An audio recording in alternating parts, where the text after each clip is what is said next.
Good evening, and welcome to the second edition of our new interview series, Between the Screens. My name is John Wagner, and I'm the Vice Chairman of the Board of the Greater Cleveland Film Commission. I want to thank every one of you out there who checked in for our first interview in this series with Katherine Hahn. And tonight, I promise you will not be disappointed as we bring you another native Clevelander, the amazing Patricia Heaton.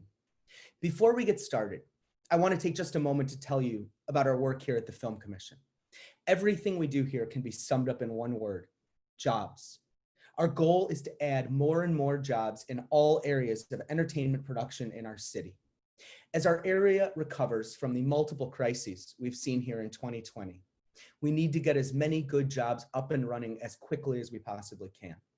And production can and does provide those jobs. Jobs for Clevelanders up and down the economic spectrum. To give you a sense of how impactful entertainment production can be to an area, since 2009, media projects have generated over $700 million in economic impact in Ohio, and the vast majority of that has been right here in Greater Cleveland. We at the Film Commission see no reason why Cleveland, Ohio cannot become a major hub for film and television production. And our staff and all of our volunteers are committed to seeing that happen. But we need your help. We're a nonprofit, and we do not realize any of the money that is generated in Cleveland from production. Every penny of it goes directly to the production taking place in our area. So we rely on the generosity of our sponsors and people like yourselves to continue this mission. If you're able, please go to the link you see on your screen. Everything you're able to help us with goes directly to job creation here in Northeast Ohio. We thank you in advance for your help. And now it's my privilege to introduce you to our amazing program tonight. Q104's own Jeremiah Widmer will be your host. Jeremiah received his degree at the University of Akron and then went to Los Angeles, where he worked on shows like The Tonight Show and Ellen DeGeneres. After his stint in California, he did what we all love here, and he brought his talents back to Northeast Ohio. First at Star 102, and then at Q104, where today he's the host of the morning show, The Jeremiah Show. Jeremiah and his wife Jessie live in Wadsworth with their 3 children. And the most important thing you will ever need to know about Jeremiah: he and Jessie were contestants on the Newlywed Game, and they won. But of course, tonight is about our very special guest, Ms. Patricia Heaton. Ms. Heaton was born in Bay Village to her mom, Patricia, and her dad, the legendary sports writer, Chuck Heaton, who so many of us grew up with here, listening and reading his sports reports. She was raised with her 4 siblings, including the Plain Dealer's Minister of Culture, Michael Heaton. Ms. Heaton graduated with a degree in the fine arts from the Ohio State University and moved to New York, where she helped create Stage 3, an off-Broadway acting troupe. During a performance in Los Angeles with Stage 3, she caught the eye of Hollywood, and the rest is history. You likely know her best from Everybody Loves Raymond, one of the highest rated sitcoms of all time. For her work on that show as Deborah Barone, Ms. Heaton was nominated for an incredible 7 Emmy Awards, winning twice, which, if you're keeping track at home, is only 2 of the 3 total Emmys that she's won. Her next major role was as Frankie Heck in The Middle, which incredibly ran longer than Raymond. The Middle was called by critics the finest sitcom on TV and one of TV's most underrated gems. Most recently, she starred in Carol's second act, in which she played a mother who later in life pursues her dreams of becoming a doctor. Somehow, with all of that, she found time to write a New York Times bestseller.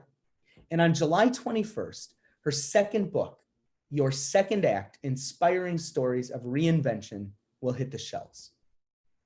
But for me, her most important thing of all I can mention is her charitable work. Patricia founded World Vision's Celebrity Ambassador Network, which focuses on relief, development, and advocacy for children and their families in over 100 countries worldwide. With that, it is my pleasure to turn the rest of the evening over to Jeremiah and Ms. Patricia Heaton. Jeremiah? Thanks, John. Hello, everyone. Thank you for joining us. This is a real treat for me to get to do this, especially with someone like you, Ms. Heaton. So thank you for taking the time to out of your busy schedule to hang out with us. How are you? That's the best way to start any conversation. None of us really have busy schedules right now. And nothing to do today, so I'm happy to be here. Yeah, well, I mean, what have you been doing to take up the time? I mean, you got the Zoom school out of the way, I'm sure, so you're glad to be done with that. Thankfully, my kids are all in their 20s, my boys, so I don't have to do that. I don't know how the parents are doing it who have kids in schools. Or you have a great kids. wife like I do. Is how you do it. Gosh, yeah. Well, we were actually producing, and my husband was directing a movie in Oklahoma City when we had to shut down. Okay. So we came back. And then days later, the California locked down, and we hope to go back in August, the first week in August, to finish the movie. We just have 5 days left, so hopefully we'll get that. And so, but the good thing about that was that we've been editing the movie, what we have of it, during lockdown. So we edit remotely with our editor who's across town in Culver City. Mm-hmm. And so we're putting it together, and we can see a couple things we want to adjust when we go back for the last 5 days. So it's working out quite nicely. A silver lining, if you will, right? A little bit. Yeah. We have to look for those during this time. Yeah. Very important. Well, I mean, let's start this conversation at the beginning, and I'll let you know, I love to get nerdy and disassemble and talk acting and that type of stuff. Yeah. So I love that. It's a big break for me, because normally in radio, it's like, all right, get everything in 3 minutes and then move on. So yeah, I hope you're ready for me. Yes, I am.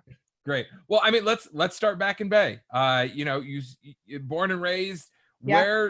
Tell me about that first moment where you're like, oh my gosh, I want to act, and I want this to be my living.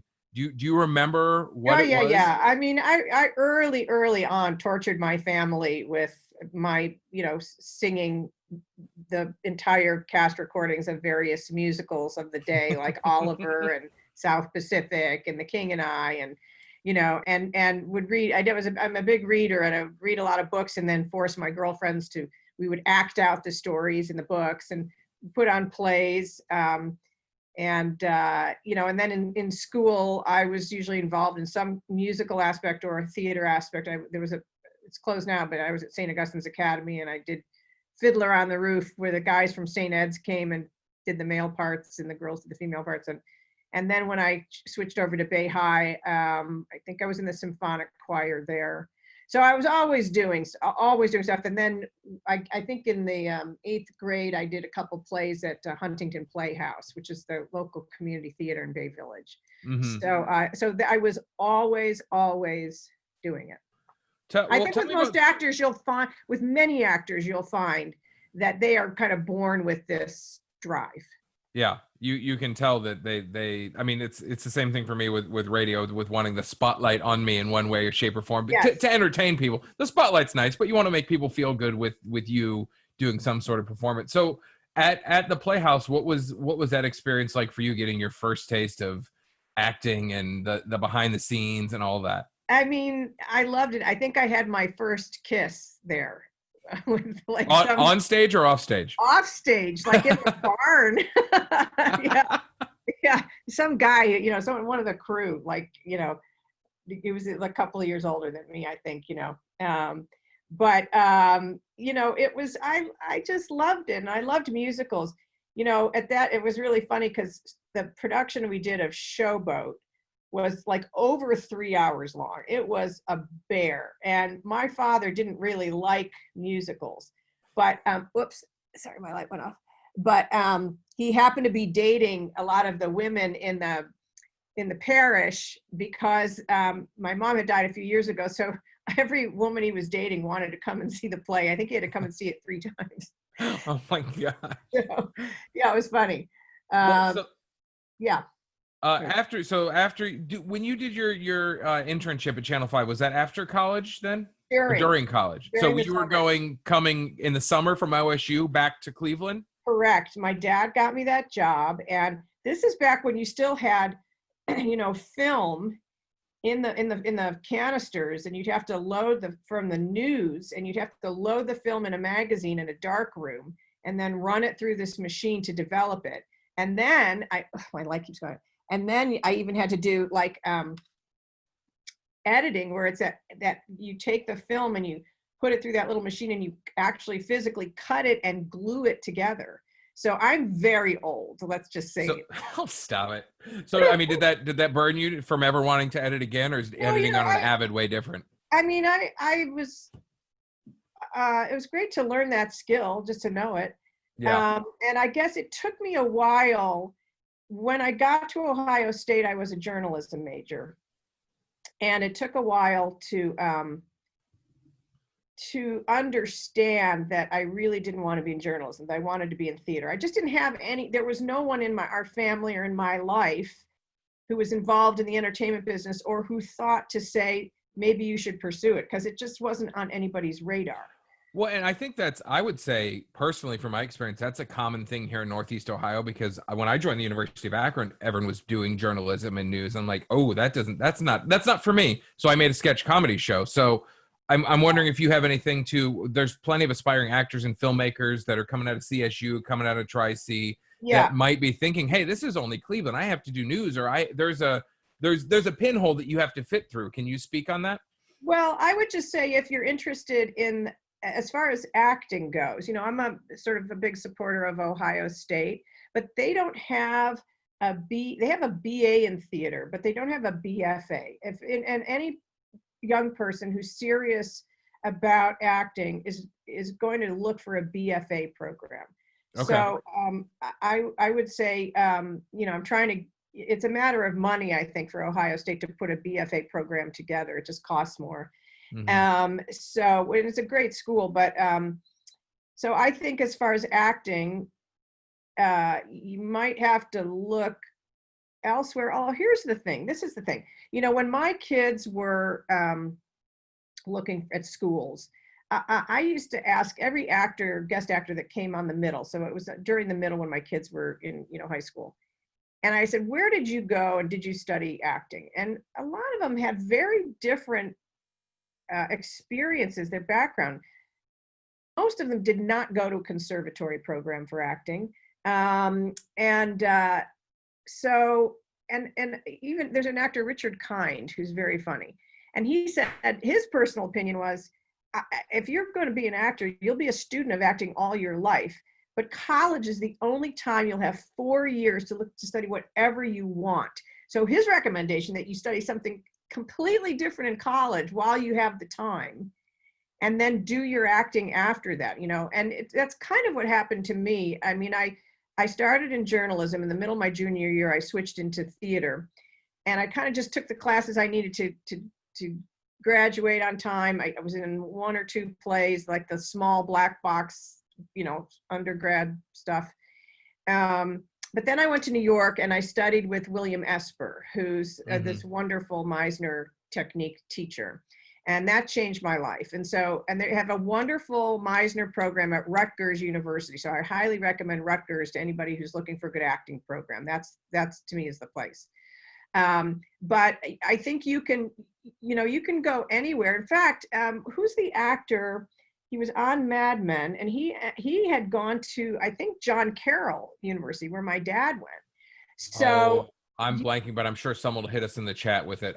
Yeah, and so you can actually, if you're really meant to be an actor, it doesn't matter where you go. You will keep pursuing it until you make it. I've always said, especially when it comes to the entertainment industry, whether you're in front of the camera or behind the camera, it's about reps and doing it as much as possible in whatever ways possible. And in 2020, you can do it on TikTok. That might not be the best thing, but you're acting. There's certainly a lot more opportunities to showcase yourself with YouTube and just all social media, and creating and writing your own stuff. And there's a lot more avenues to put your stuff out there, and there's a lot more places that need content. So I think in some ways that gives you more opportunity. However, that just multiplies the number of people who are all vying for that. So it's yeah. I'm sorry, my light. That's all right. You look great without it. Don't worry about it. Okay, great. So yeah, I mean, here's the thing. If for something as difficult as acting, as trying to make a living in this business, I think the Screen Actors Guild, maybe 5% of people in the Screen Actors Guild actually make their living at acting. So you can find your niche locally, and that can be super satisfying. Or you can go to New York or go to Chicago or go to LA and find, pursue it there. I mean, that's what I ended up doing. I was in New York for 9 years and really didn't have any success, but I studied with Bill Esper, and so that changed my life. And I did do this one, I did a couple plays, and one I took to LA, and that helped. I produced it in LA and was in it and helped launch me. So I feel like if you really desire to be an actor, you will find a way, whether you're doing it locally or you're trying to do it on a bigger platform. So I want to ask you about Meisner, because I don't have any professional acting training. I went to school for radio and TV, but it's always intrigued me, and this is what I love about speaking to someone, of your caliber with 3 golden statues sitting behind your shoulder. What can you explain to me? See them? I didn't know they were on camera. Well, here's my reference. John mentioned the Newlywed Game. That's the card that I won it with right there. There you go. So it's no Emmy, but that's what I got. So. What explain to me as much as you can about Meisner. Obviously, it's a very intense, it's a very long process. But how do you use it when taking on a role? It just gave me steps. Like, there's a concrete way of approaching acting, in a very pragmatic kind of way that they teach it. Whereas I had done other acting classes in New York before studying with Bill, and it was all kind of like all over the place and trying to dredge up feelings, and it was just kind of all over the place. And so I kind of work better with structure. So this Meisner is very structured. So you start out, you don't even touch a script until it's a 2-year program. You don't touch a script until the end of the 2nd year. So you're just really working on it's a lot about listening to the other person, but not just to their words. You listen to their tone, you look at their face, and it's not necessarily hearing the words. You're listening to the emotion, you're listening to the intention, and that will inform your response. So somebody can say, I love, 2 actors in a scene, one could say, I love you, and it could come across in a really hostile way. You have to be listening to the intent and knowing how to sort of read behind the lines. And it's also about, this is a relief to me, it's not about a result. You have to just sit. I mean, Bill said, don't do anything, just listen and react. So if you're going to be a wonderful actor and you're going to do that listening and reacting, you have to have experiences in life that inform you. And one of the things that Bill said to us when we finished the 2-year program was, now just go out and live and have some experiences, because you need to have experiences to draw on in order to inform your different characters. And that's why I think I like to tell people who are starting out, and all of us work survival jobs. I mean, I was still summarizing depositions as a legal temp in my early 30s while I was working, because I did a couple episodes of 30 something, but you still have to pay your rent. That doesn't completely pay your rent. So I was always summarizing depositions. But every one of those survival job experiences will make you grow as an actor if you are really present and observing your own feelings about the job you're doing and observing other people that you work with and people who are around you. Any experience you have will just make you a better actor. So there's nothing, you're never wasting your time. Even if you're doing some job you hate, it's never a waste of time. Just that feeling of like, oh my God, I hate that job. Remember how that feels for when you're playing a part of a character who hates their job and what it drives them to. You see what I'm saying? Yeah. So I mean, that's the beauty of being an actor. And is every experience is valuable, no matter if it might seem to the world like a waste of time, but it's actually valuable. The other great thing is, people like Wilfred Brimley didn't start working until they were in their 50s. So you don't have to retire as an actor, and you don't have to make it when you're young. You have your whole life to pursue it. So you should always, if it's really in you, continue to pursue it. But in the meantime, also, I think it's smart to don't wait to have a family until you've made it. Don't wait to try to figure out your finances until you've made it. I mean, it's a good thing to know how to, people make jokes about this, but if you know how to code, you can make your own hours and you can make a lot of money and create an environment where you are able to continue to pursue your passion.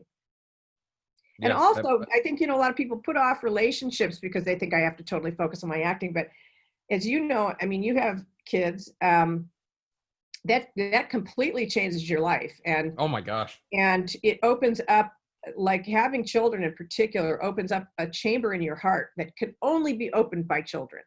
Mm-hmm. And so, that it just totally expands your ability as an actor to feel these different feelings. Oh, I've cried so much more since having 3 kids than right? before. Yes, to feel vulnerable and protective and fierce and scared and frustrated and angry. I mean, And also, this looks like water, Patricia. Exactly. So you mentioned 30 something. Was that your first, call it quote unquote big like on-set studio gig? It wasn't the first, but it was a bigger break because the show was so popular that was sort of like the show everybody was trying to get on, Yeah. because So I'm curious if that was your experience maybe with a well-oiled machine like that, what was that like for you coming into 30 something, this huge show? All these bells and whistles are moving. There's not siren, Yeah. there's bells ringing and stuff. Yeah. What was that like? Well, I remember that back in New York, I had done a commercial. I think one of the only commercials I've done. I think I did 2 in New York, but it was for Pabst Blue Ribbon beer. And it was a big bar scene commercial. Was that the one with Jason Alexander? Yeah, Jason Alexander. Yes. And I remember that's the first time I was really on a set where you Okay. had to kind of hit your mark and do all that stuff. I felt completely comfortable. I thought, oh my gosh, like I had a fish that finally found water. I just Yeah. got in there and I just was swimming. So I was like, oh, this is my environment that I feel comfortable in. So and then when I got to LA, I think I did an episode of a show that was on called Alien Nation that was based on the movie. I did an episode of Matlock. That's how old I am. Yeah. And so I had been on sets, and I did a movie Beethoven, the first one. So I love that movie. I had experience on set. So when I got on 30 something, it was pretty comfortable. And I'll tell you one of the reasons why is because Ed Zwick and Marshall Herskowitz, who created the show, were the kindest people. They were so supportive, and they just made me feel, and the cast also made me just feel like a part of it. And the thing about being a guest actor, you come on, you have a few lines in a scene or 2, and then you leave. And a lot of times when you go onto a show, nobody in the regular cast will pay attention to you. And so when you go on a show as a guest actor and people are very kind and inviting and saying, do you want to come to lunch with us and all that kind of stuff, it takes you aback. And that's the way they were on 30 something. And it really taught me something about what kind of environment to create on a show. And I was always very, very grateful to Ed and Marshall because that really helped me get an agent and helped me get my next job. And because I didn't have an agent at the time, I got that show. And so what was really wonderful, I hadn't seen them since that. So that's like 30 years ago. Wow. And just like 6 months ago, or maybe it was like late 2019, I was at an art show and they were there. And that's the first time I'd seen him since I'd done the show. And I just said, I'm so glad I'm seeing you because I want to be able to thank you for how kind you were to me. And you were sort of my first real experience in Hollywood. And it was wonderful. And, fortunately my experiences have been wonderful since then.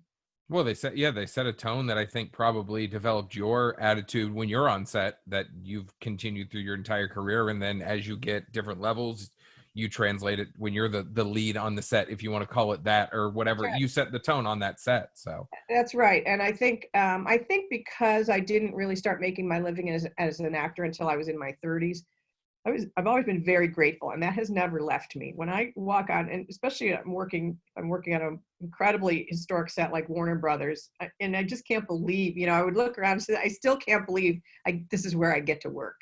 And it's pretty exciting. So I'm always pretty grateful, and because so many people early on showed kindness to me, I think that's why I try to do that, pay it forward. So when you moved this show from New York, this play from New York to LA, and that's kind of where you were discovered. Was TV ever a goal for you, or were you content with theater your whole career? Well, I guess I came to Hollywood because I thought maybe we would try television. Okay. So, but I never had, I mean, the goal is just to get through the day and get to get audition for anything. I mean, it didn't matter, you know, you're just, wherever it comes from, you go in that path, whatever doors are opening. So, and I didn't have an agent. And for some reason, I knew that looking for an agent was not the thing, because I knew casting directors would come to stuff and will cast you. If you're good, they'll cast you whether you have an agent or not. So I kept inviting casting directors to come to that play I was in, and that's how I got work. So I was working before I had an agent because casting directors knew me. So I'm sure I have a ton of Raymond questions, a ton of middle questions, and we'll get to those in the second half. But I do want to kind of skip forward, and you mentioned the project you're working on now and you're producing. And I want to, you know, you being the Bay native and thinking about Cleveland and what they're doing here. I mean, what would it be like for you to work on a film here in Cleveland, whether you're producing it, whether you're starring in it, whether you're in it at all, and it's here in Cleveland? What would that mean for you, and what would that be like? Being from Ohio is I think everybody feels this way about where they're from, and every place has its personality, you know, and Ohio definitely, Cleveland in particular, has this specific personality, kind of an underdog personality, but also some of the kindest people that you meet, it always turns out they're from Ohio, you know, when you meet them out here in LA. So were those producers on 30-something from Ohio? I was pegging them as Ohioans. But we could make them honorary Ohioans, because that's how nice they were. But so I think, I mean, I would love to be in Cleveland, because I feel like you know, I've always gotten a lot of support from Cleveland and fans and family. And it's nice to bring the excitement of a movie or a TV series to Cleveland.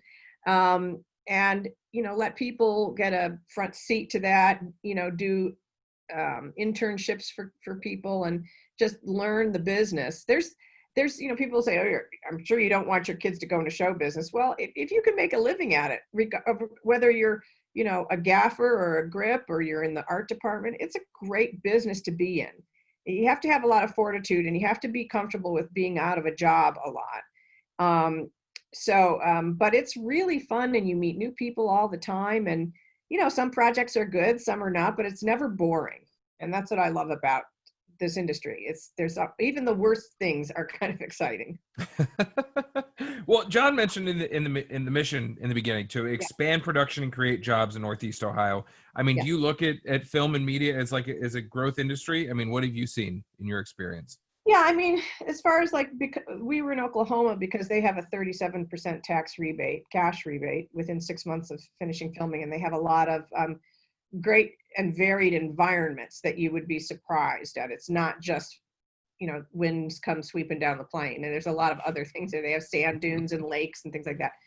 So and they have great crews there, because a lot of people from Oklahoma who had left to go to LA have come back because there's a lot of filming going on there. So DiCaprio and Martin Scorsese are doing Killers of the Flower Moon there, the book they're making the movie of, which is set in Oklahoma. So I think that's going in March. May.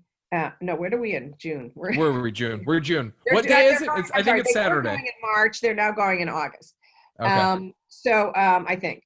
So it's, you know, to be able to do that in Cleveland too, it would be just terrific, because there's a lot of great opportunity for all kinds of skill sets you need on a movie, you know, carpentry and a design, and just like running around. There's a lot of PAs on a set, because, you know, there's just a lot of moving parts. And if you know how to navigate 80, you're good. Yeah. Catering, you know, everything. There's all kinds of stuff going on there. Hair and makeup and wardrobe, and yeah. Well, we're about halfway through, but before I send it to Evan, I have just a quick lightning round, and then the second half we'll get to a lot of our viewers' questions. Okay. Just some life. I like asking these just to get someone with your experience and, you know, 3 golden trophies sitting behind your shoulder. You probably have a lot of insight to these things. Sorry, I keep referencing them, but they're staring at me. Please do. I didn't put them out there so you wouldn't. In case you didn't reference them. Yeah. You'll know. And wait, did he mention? Did John mention what your third one was? Did he? Yeah, no, for my Food Network show. Yeah. Yes. Which that might be the role that I'm the most jealous of, by the way. Yeah, it was fun. That's one of my dream roles. Yeah. It's just life. All right, here we go. Lightning round. Question 1, biggest lesson you learned about acting. Don't force it. Biggest lesson you learned about doing comedy. You can't learn it. You can't. You just got it or you don't. You either have it or you don't. Most memorable moment with a mentor or idol. Linda Lavin has been my mentor since I did Room for Two with her, and she would. Our bathrooms were outside of the lot, outside of the soundstage, and her trailer was sitting on the soundstage, and she always let me use her bathroom in her trailer so that I didn't have to leave the set. And that was so generous, and I've never forgotten that. And I've tried to be as generous as she had been to me. Biggest thing you've learned from failing? Oh, it's been happening all my life, and it continues to happen, by the way. So you have to learn from it and move on. It's only a waste of time if you don't learn from it. Most important thing you've learned from another actor? Most important. Well, I don't know if there's one most important thing. I watch everybody like a hawk, and I'll steal anything from anybody if it works. That's perfect. And then finally, most important lesson you've learned from your celebrity, your fame, your public status.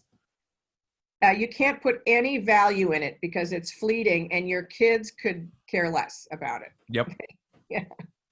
That's perfect. Awesome. Well, we're halfway through, so let's bring in Evan Miller back in, and he's got our halftime show. I think he has a trombone. I'm not sure.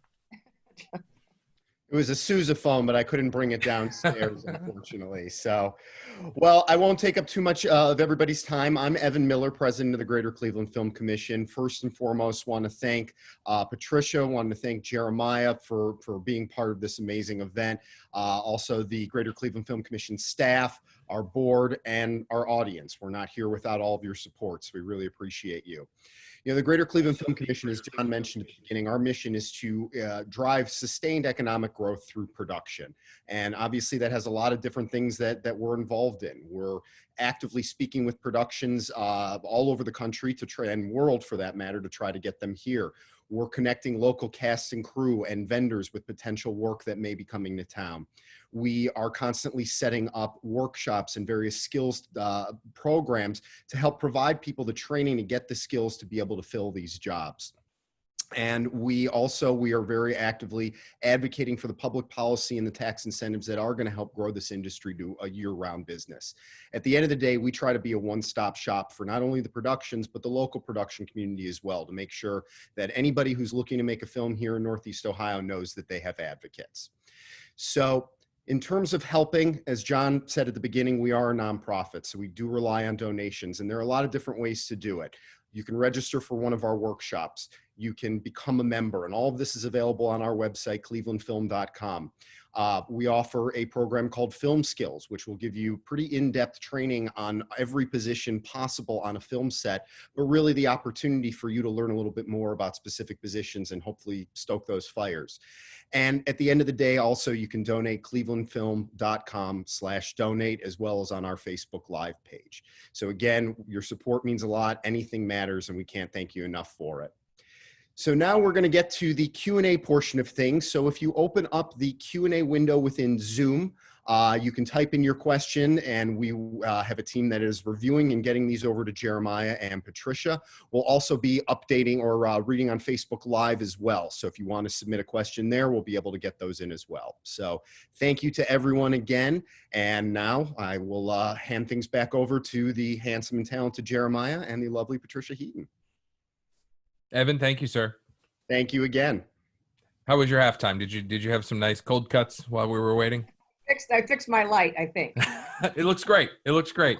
Those statues are shining. It's all about the lighting. Yeah.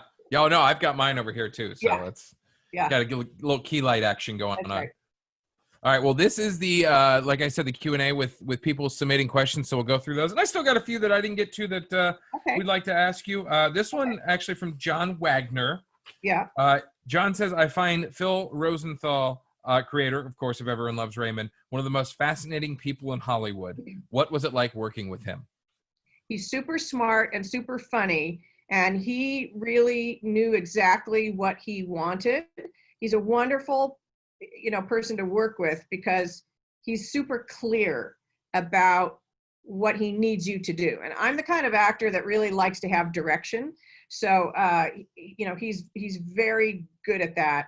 And he's, the thing that why Raymond worked, it was based on his family and Ray's family, and he was able to write super specific characters and situations that were very real and specific to what was going on in his life, Ray's life, and the writers' lives. And so I think that's why the show is still relatable today. So I think it's come out a lot in the later shows after Raymond went off the air about, a lot of times they'll do these improv takes where they're just kind of riffing and stuff like that. Now in the era which Raymond, when you guys were making new episodes, did you guys stick mainly to the book, or did you get time to play around on set and kind of ad lib anything? No. With a show like Everybody Loves Raymond, it was very script centric, and you said it exactly as written. Sometimes actors at a table read, which is the first time you read a script out loud at the beginning of the week that you're going to be filming it, actors who don't really understand this, especially for comedy, I don't know if it's true for drama, but for comedy, you say exactly what's on the page because the writers have worked very hard to craft this very musical kind of dialogue that is specific to comedy, and you need to let them hear it so that they know if it's working. And if it's not working, you would talk to them about it later. But once it gets set, you do that. And then once they have it down, then they'll do maybe some alternate jokes and punchlines.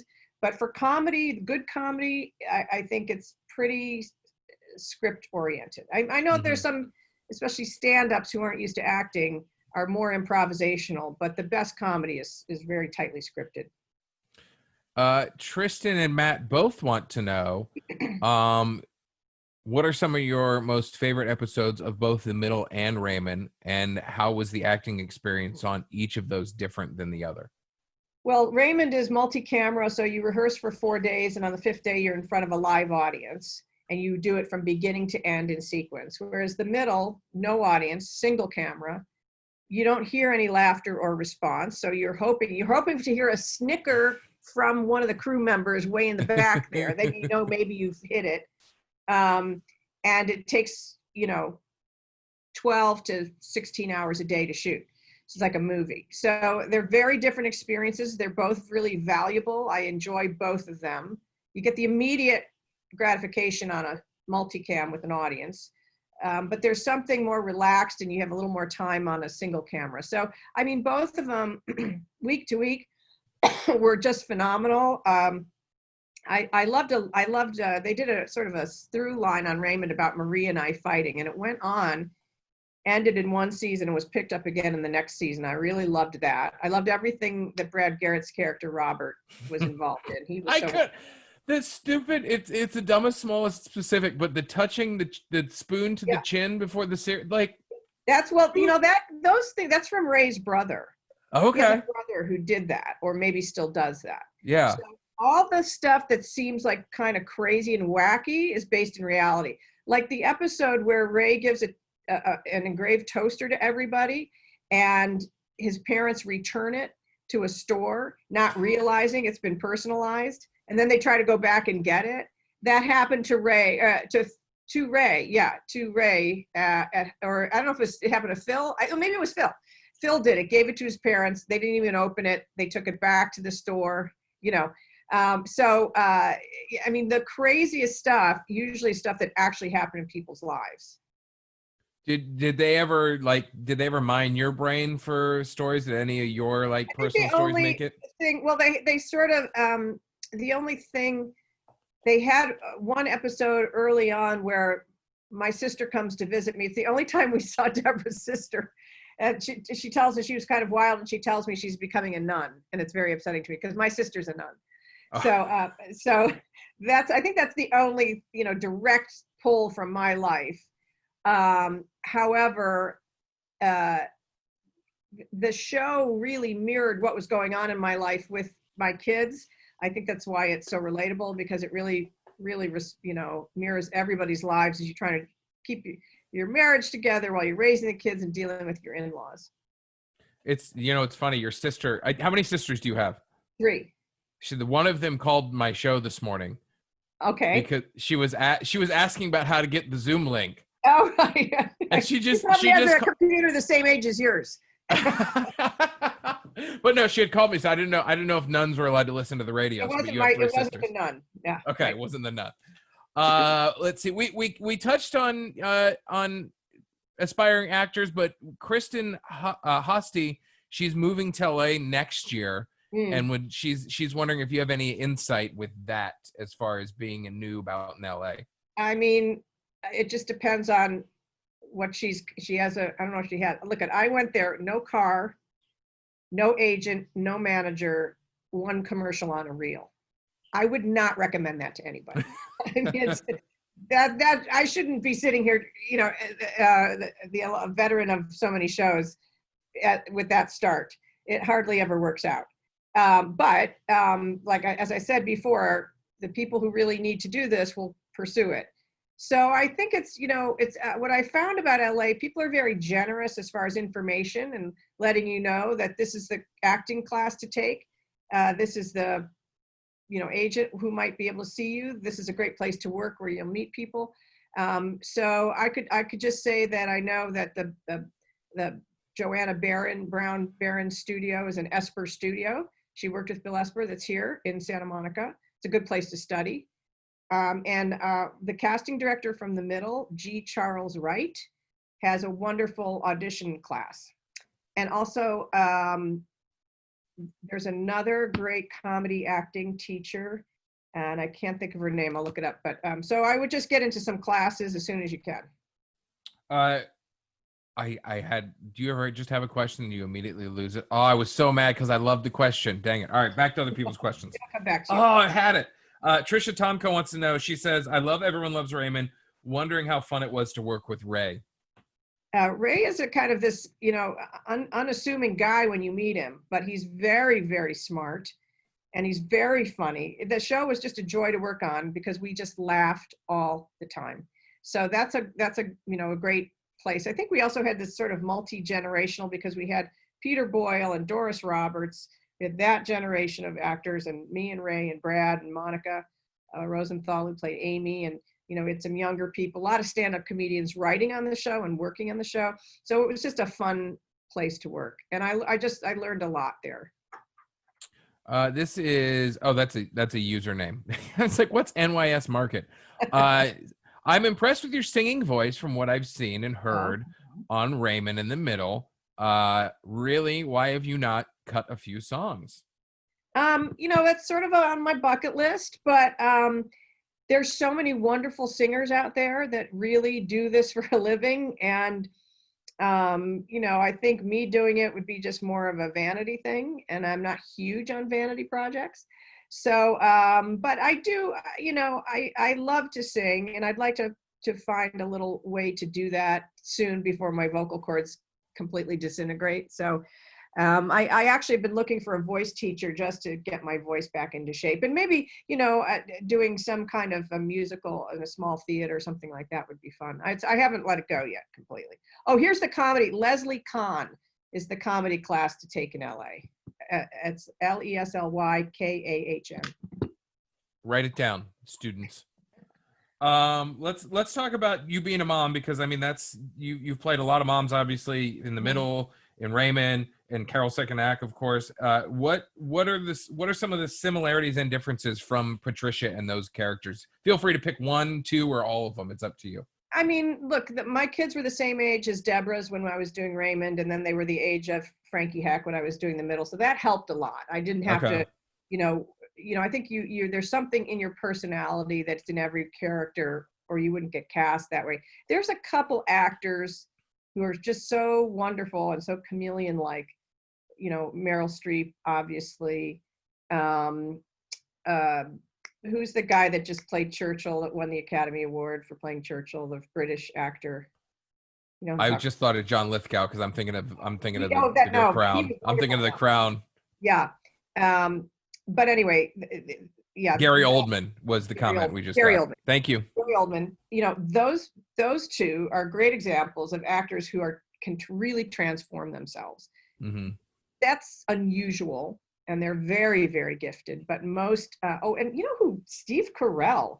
I mean, when he was in that wrestling movie, Foxfire. Oh my gosh. Oh my gosh. Surprising. So there are, you know, opportunities occasionally, and then there's some actors do it really well. But mostly I think you are kind of typecast because that's your essence. And I remember Bill Esper saying, you know, you're not right for every part. You got to know which parts not to do. You have to know yourself well enough to know the parts that you don't really fit into. So that's an important skill to have. Well, let's talk about your writing for a second, because you had Motherhood in Hollywood, How to Get a Job, and of course your second act is coming out. Your second act is coming out soon. What makes you want to write? Well, you know, the first book is an autobiography, so that I think that's for anybody who's wants to just see what one person's journey was like. That's a good one to read. Your second act kind of came from my show, Carol's Second Act, which was canceled, by the way. Boo! Sorry, I was booing the executives. This just shows you, like, this business, you know, it's never a done deal always. It can end at any time. And I'll tell you what, the good part about that as an actor is that you have to be prepared all the time for failure and for losing your job, no matter what heights you attain. You know, stuff falls through. It's really hard. You become a very resilient person, hopefully, through it, and hopefully not bitter. And you know, you learn to take punches, and you hopefully you plan. You always have something else going on, and hopefully you planning your finances so that you can always kind of, you know, keep above water. So it's a tough business, but it sort of makes you able to function in the world, no matter what happens. And when you see something like COVID, you know, that kind of throws everybody's world up in the air. I mean, I think having had to deal with lots of ups and downs in my life, I think I was more prepared for that because of it. Peter Lawson Jones asks, please share. Oh, it just moved on me. Please share how you use your celebrity and what is afforded you to advance causes dear to you. Oh, well, you know, it was interesting because when I first moved to LA, as I said, I was struggling in New York for about 9 years and couldn't make it at all, and just had little things here and there. And so when I came to LA, I had gone on a mission trip with a church to Mexico, to an orphanage in Mexico, and, you know, worked for like 4 days there. And when I came back, you know, I really felt this very deep peace that I had never had in pursuing acting. And so at that moment, I kind of, you know, I'm Catholic, and I said to God, listen, you know what, the acting thing hasn't really been working out these 9 years I've been pursuing it. So I'll go to Mexico and work in an orphanage. So, but I have been getting some auditions. I was literally like just having this conversation in my head with God, you know, and so I have been getting some auditions. So if you want me to go back to Mexico, shut the auditions down and really open that door and make it super clear. So, I just kept getting auditions and I kept getting work. And so what's been interesting at that time, I was seeing it as an either or thing, either work in the, you know, mission field or be an actor. But what has happened is that I've been able to be an actor, and now I've been able to go back out there with World Vision as an ambassador for them and bring awareness to clean water and the many, many problems that are out there in the world. And I've been to Jordan and Zambia and Rwanda and Uganda. I was in Sierra Leone with another organization early on. So what's been great is it's kind of like God, you know, allowed this acting career to happen, so then that platform I could use to sort of bring awareness and these other things. So it was sort of just in God's timing, which was, you know, really satisfying to me. And I just love World Vision. 86% of every dollar goes right to the programs, and they're going to have clean water in all 100 countries they're in by 2030, which is a huge thing. So Wow. It's been wonderful to be a part of that and to be able to use, because at the end of the day, I love to act. I know it brings joy to people, but it's, it's not brain surgery. And so it's nice to be able to do something with World Vision there where you feel like you can actually save a person's life by donating to World Vision. So it's crazy how clean water is a problem. It And affects, it's hard to believe crazy. it's still a problem, but it affects everything. Yeah. Mm-hmm. Let's see. This is Jean Zarzor. Ooh, I like that name. What is the greatest lesson your parents taught you during your childhood / your career growth? Yeah. I think, sort of along the lines of, doing charitable work, my dad was sort of an anxious person, especially about money. And he had us all in Catholic school and on a newspaper man's salary that was expensive, But every month he would be doing the bills at the dining room table, and he always wrote checks to charity. So here on the one hand, I saw a guy who was always nervous about money, but he always gave money to charity. So that, I think, had a huge impact on me. And my mother was a very thoughtful, intellectual person, and she, I think with all the things that are going on now socially in our country, way back, as Catholics, we were always raised to be part of the civil discourse, and we boycotted grapes to support Chavez and the migrant farm workers, and we did an exchange with a Black family from the East Side came to our house, and then my parents went over to the East. So we were always involved in that kind of thing, and I think seeing my parents do that, and as part of our Catholic teaching, is to always work for the poor, that I think that's always been in me to do that. And I've been very fortunate also that I've have been able to have long running shows that don't cross any moral line for me. I've always been able to do real family shows that are very high quality, where I never felt I had to compromise any of my faith beliefs. So that's been a real gift also.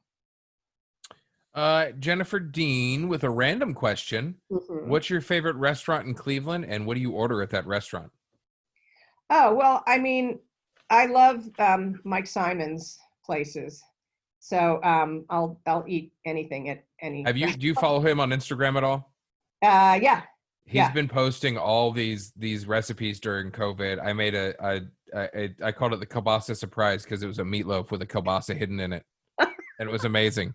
So if you want to find that one on his Instagram. He's great. Well, they had the Chew was such a wonderful show that he was one of the hosts of, which I was so sad to see it go. But because we had, first of all, they had the best food backstage.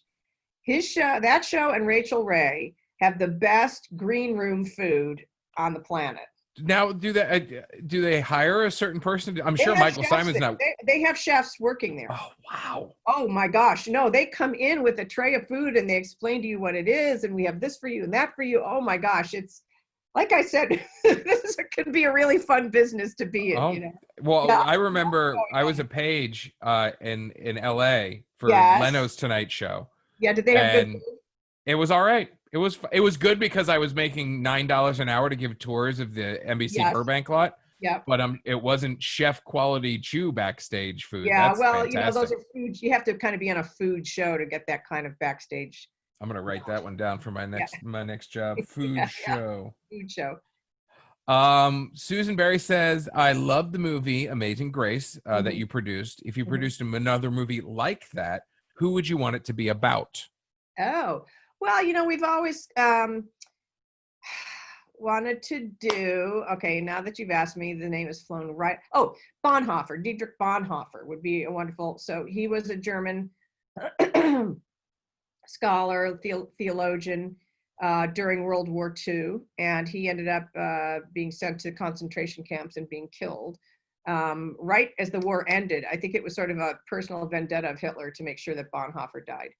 So, but he has a really wonderful, interesting story. So, but it's been the estate rights for his life are kind of tricky. How do you get stories like that on your radar? Is that just you reading and researching, or? Yeah, we just know a lot of people in the faith community who write books like, about those sort of heroes that you wouldn't normally be on the radar of your average person. I don't think your average American knows who William Wilberforce is, but he really was the guy that spearheaded the abolition movement for 40 years in England until they stopped participating in slave trades in the West Indies and other places. Wow. Paul Vincent wants to know, what is your next mountain to climb? I'm assuming that is not literal. I don't think I've ever heard about you climbing anything. So. No, I'm just, like I said, my show is canceled. So now you just kind of look around, and I'll tell you what, as I get older, I'm kind of like, you don't want to do just anything. I mean, I love to work. And so I have to kind of resist that urge to just get that next job. Like, I'm just trying to sit back. That's the Ohio in you. Yeah, it is. It actually is. And, but I think, maybe doing a drama. I've been doing comedy for about 20 years. And I think I'd just like to do a drama just to change it up a little bit and just. Law and Order Cleveland. Boom. Let's do it. CSI Cleveland. Oh my gosh, please. And the whole show is investigating why the Browns can never win. How did we make it 56 minutes without one Browns reference? One Browns dig, actually. Eric Murray, and again, I'm just reading this. He says, please say, Francis, you're an idiot to my grandpa. He's 92 and Patricia is his favorite actress. And that's his favorite line from Everybody Loves Raymond. That was sent to me on the private chat. Oh, Francis, you're an idiot. There you go. There we go. There we go. We got that one in there. I had another one written down. Well, here's another nerdy one for me. Is there what's the prep difference for you when you're breaking down a script, if it's a comedy or a drama? I know you said you've done a lot of obviously comedies, but is there a difference in figuring out that role? I mean, I read a lot of scripts also just as a producer, and comedy is super hard. And I'll tell you, when I read the pilot of Raymond, it leapt off the page. I knew right away. In fact, I didn't think the role of Deborah was, it wasn't defined very well, but everybody else was so defined. And the fruit of the month club scene between Ray and Marie was so funny. And I thought, these guys really know what they're doing. So even if Deborah doesn't look that developed, they will be able to do that because they've done it with every other character. So and then the middle was the first script since Raymond that I saw, and I'm like, it just leapt off the page. I thought, this is really well written. I think what really pops for me is the specificity of the characters, and the characters sound like themselves. They don't sound like a writer in a writer's room who's just sticking a joke in the character's mouth. The responses that come out of each character come out of them because of who the character is, that the writers know the characters really well. So I think, that's what really leaps off the page at me as far as comedy goes. Let's see. Amy from PA. Mm-hmm. How do you think Hollywood and acting has changed for older women? I'll tell you what, television has always been fabulous for women. Women have always had great opportunities in television. One of the comedy, the first, I think, Black female lead in the show Julia, which is in the 60s. I mean, that's amazing that happened in the 60s on television. And we've always had, Cagney and Lacey. And you can go way back. Maude and Rhoda and Mary Tyler Moore. And all these wonderful opportunities for women, designing women. I did one called Women of the House that was a spinoff of Designing Women with Delta Burke and Terry Garr. Such great actresses. So television has always been a great opportunity. I have to say, I have a little bit of resentment seeing all these movie actresses who would never have done television before. Suddenly everybody's flocking to television because of Netflix and Amazon and Hulu and whatever, and Apple and HBO. So, but I'm sort of kidding, but television has always been a wonderful medium for women. And I've been so blessed to be able to have that, from the beginning, especially because it allows you to have kids and be full-time with your kids. You get to go home at the end of every day and be with your family, which often in movies you don't get to do. So that's why it's been really wonderful for women also. I'm wondering, and this had to do with a story you shared with us before we started this whole thing, and Yeah. I think you can tell that story. You can tell a different one. What is your most Hollywood moment that you've experienced? That's like, really, this is my life. This is Hollywood, and I love it. Yes. Well, there's like, I'll give you the high and the low. Like one of the highs was my first sitcom was with Linda Lavin called Room for Two. And it was at the Warner Brothers lot where we also happened to shoot Raymond. And they were also shooting the Michael Keaton Batman at that time. And I remember going on my lunch break and walking to the commissary, and the Batmobile drove by. And I was like, oh my gosh, this is where I work. I work at the place where the Batmobile is. So that was really fun. On the other hand, the first time I won an Emmy, I walked off stage holding my Emmy, and David Schwimmer happened to be right there backstage. And a friend of mine, a waitress in New York, we worked at a restaurant called La Tablita, and she had long told me that David Schwimmer had worked at La Tablita restaurant. And so here I am walking off with my Emmy, and I see David Schwimmer. And I go up to him and I say, hey, and he goes, congratulations. And I said, La Tablita restaurant. And he said, excuse me? I said, I worked at La Tablita in New York. And he said, well, how wonderful for you. And I said, you worked there, right? And he said, no, I've never worked at a restaurant. Oh. And I said to him, oh my gosh, I've just won an Emmy, and yet I feel like a huge ass. Was that the first one or the second one? That was the first one. Well, there you go. You got two more after that. So I think you, Yes, yeah. I don't think you would feel that way anymore. And by the way, I immediately called that waitress and said, David Schwimmer had never worked at La Tablita, by the way. I mean, that was like the first phone call I made when I got off stage. That's funny. Well, that's the time we've got for you. I want to thank you on behalf of the Greater Cleveland Film Commission, on myself, on everyone watching for taking the time out and coming back to your roots, even though it's, over the internet. Thank you so much. It was, I learned much as a human being and as an aspiring person who likes to act. So, okay. Thanks for having me. This is great. And, hopefully I'll be getting to Cleveland. We'll do a movie or a show there or something.